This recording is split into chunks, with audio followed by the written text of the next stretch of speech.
नमो वरिहन्ताणं नमो सिद्धाणं नमो आयुरीयाणं नमो वज्रायाणं नमो लोये सव्यसागुणम्। बोलो शासनिक भगवान महावीर स्वामी मूलायक देवादिदेव 1008 श्री सोमनाथ भगवान की परम पूज्य आचार्य गुरुवर श्री विद्यासागर जी महाराज की, आचार्य श्री समय सागर जी महाराज की, अहिंसा परमो धर्म की। बोलिए मुनि 108 श्री अजीत सागर जी महाराज की जय। बोलिए मुनि संघ की जय। संसार में संसारी आत्मा को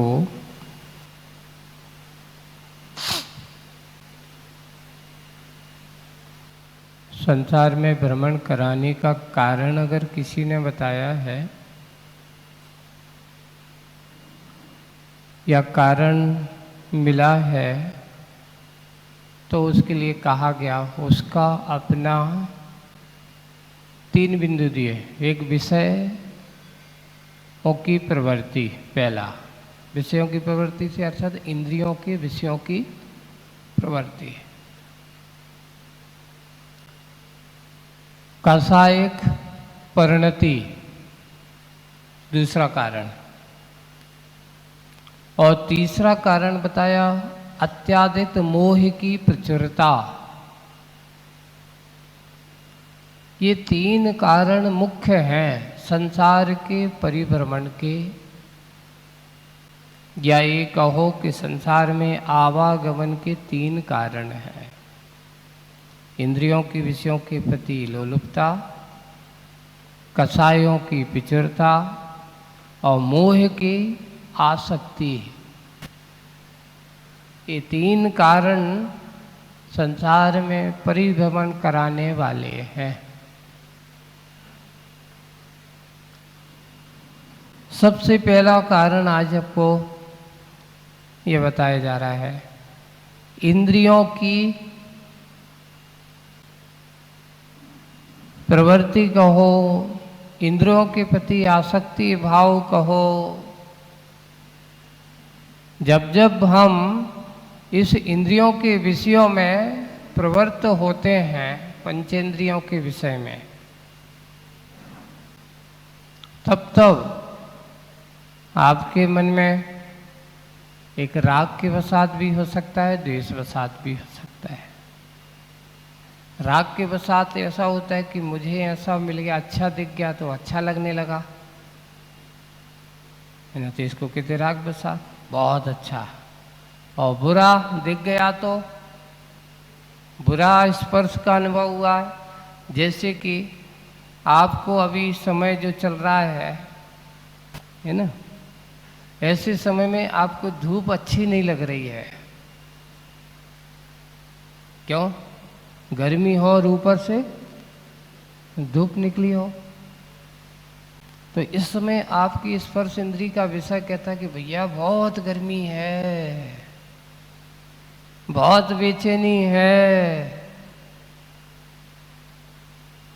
इंद्रिय विषय आपको यहाँ पे आ सकती है। अब ये बताओ, प्रकृति की यथार्थता है कि जिस समय जैसे जो माह में आते हैं उस समय भी वो भी ऐसी जरूरी है। इस समय बरसात के बाद अगर जो 1 महीना अगर किसान को ऐसा ना मिला तो उसकी फसल घर पे नहीं आ सकती। यानी ये माह कुंवार का माह किसान की पूरा फल प्राप्ति का माह है। उसने पूरे 70-80 दिन तक इंतजार किया है कि फल मुझे कब मिलेगा। बरसात का आगमन गया, आगमन हुआ, बीज डाला है, अब बीज डालने के बाद कुंवार के महीने में ही उसको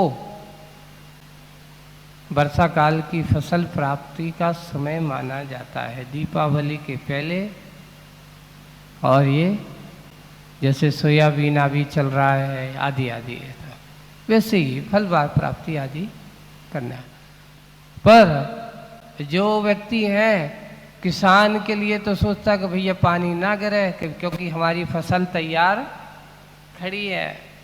और एक दूसरा आदमी कहता कितनी गर्मी है, थोड़ी ठंडक हो जाती। ठंडक हो जाती तो मतलब पानी गिर जाता। एक पानी की काम कर रहा है, एक कहता पानी ना गिर जाए। क्यों?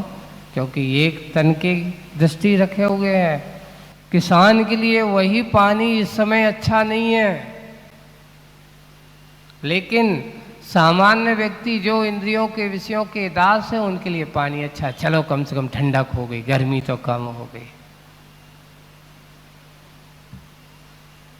इसलिए एक को अच्छा है, एक को बुरा है। इंद्रियों के विषयों की बात चल रहा है। रसना इंद्रिय है, घ्राण इंद्रिय है, चक्षु इंद्रिय है और कर्ण इंद्रिय है। 5 इंद्रियां हैं। कितनी इंद्रियां हैं ये? स्पर्शन, रसना, घ्राण, चक्षु और कर्ण कहो। ये 5 इंद्रियां आपके पास हैं, हम सबके पास हैं।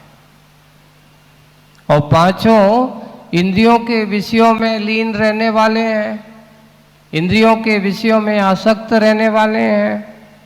अब इंद्रियों के विषक्त में आसक्त जितना जितना आसक्ति बढ़ती चली जाती है, आत्मा की शक्ति उतनी कमजोर होती जाती है। और जो इतने जितने इंद्रियों के विषय से अपने आप को ऊपर करते चले जाते हैं, अपनी आत्मिक शक्ति जागृत होती चली जाती है। हमारे महामुनिराज या ये कहो संयम के मार्ग पर चलने वाले साधक जो होते हैं वो करते क्या है बताओ? कुछ नहीं करते, बस करते हैं तो अपनी इंद्रियों को संयत करते हैं। हमेशा अपने 5 इंद्रियों के विषयों में देखते हुए भी देखते नहीं है, है ना? सब कुछ है, पश्यन्नपि न पश्यति, ऐसा आचार्यों ने लिखा है। देखते हुए भी नहीं देखना, सुनते हुए भी नहीं सुनना, वेदन करते हुए भी उसका वेदन करते हुए भी उसको वेदती थी वेदती, वेदन करते हुए भी उसका राग द्वेष नहीं करना। ये है इंद्रिय के विषय। आज की कविता भी आपकी पूरे इंद्रियों की कथा व्यथा सुनाने वाली है। याचर्षि की बहुत है। संयत आंखें, नाम क्या दिया है आज की कविता? संयत आंखें। वे ही आंख आपकी भी है और वो ही आंख एक संयमी की भी है, पर उनमें अंतर क्या है? सबसे पहले आचार्य कविता के इंद्रियों की लौलिपता, इंद्रियों के राग, इंद्रियों की प्रवृत्ति कहाँ कैसी कैसी होती है, इसके बारे में कुछ कह रहे हैं। चलते हैं, अपन पढ़ते हैं पेज 48 पर। संयत आंखें। डाल डाल के गाल गाल पर। अब यहाँ पर लोग कहेंगे कि महाराज डाल पे गाल कहाँ होता है? तो कविता की बात अलग है आप कि जो जहाँ जो है प्रत्येक पेड़ की जो डाल है जो दिख रहा है वही तो जो दिखता है वही तो उसका गाल है।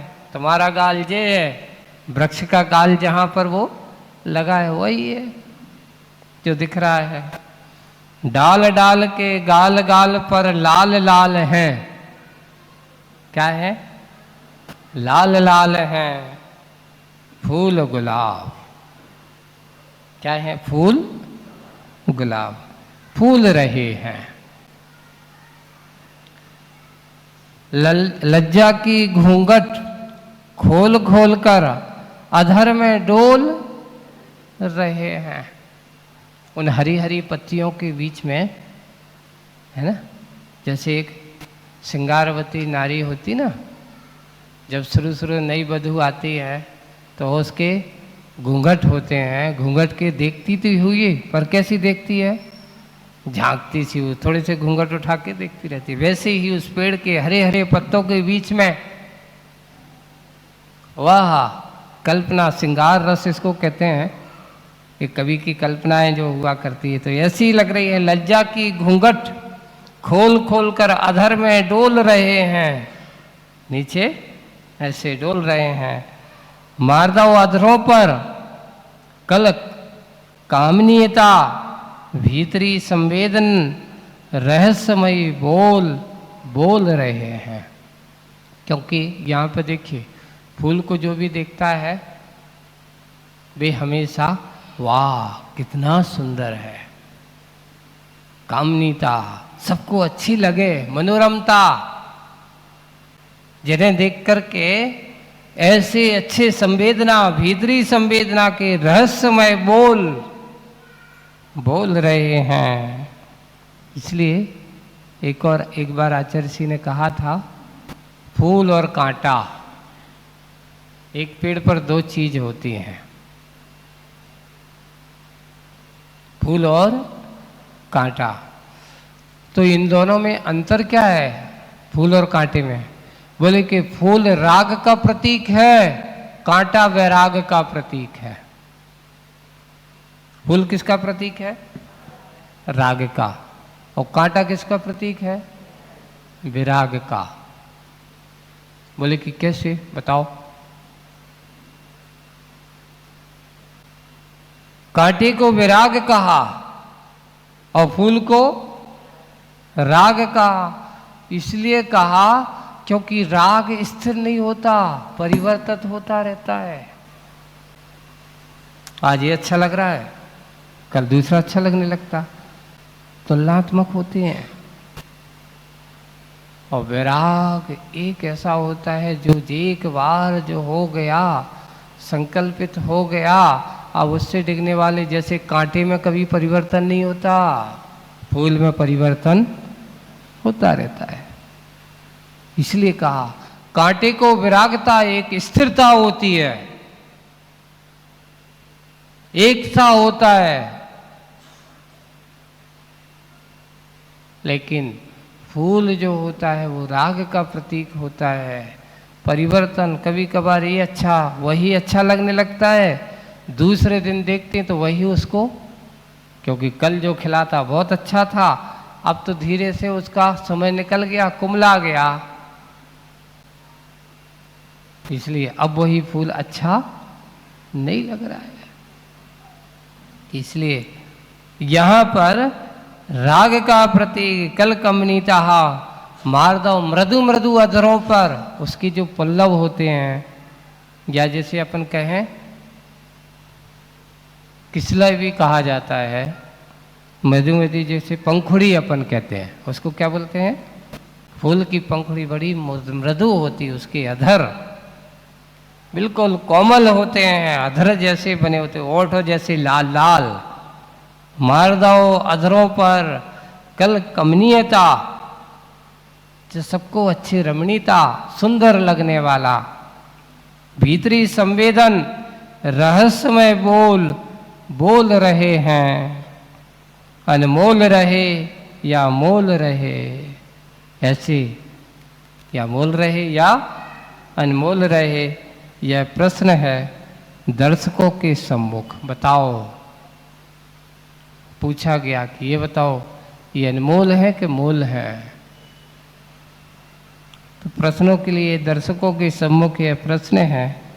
और उस ओर पराग प्यासा सुगंध मौजी भ्रमदल ले, ऐसा प्रश्न है, ये मोल है कि अनमोल है? ऐसा सोच रहा था। उसी तरह उसी ओर उसी समय क्या हुआ? पराग का प्यासा,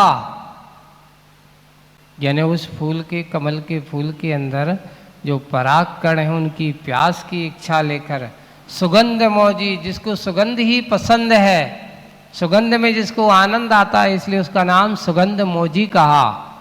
कौन वह सुगंध मौजी? कौन है? भ्रमर दल है, भ्रमरों का समूह, भौरों का समूह। अपलक, एक झलक दृष्टिपात किया,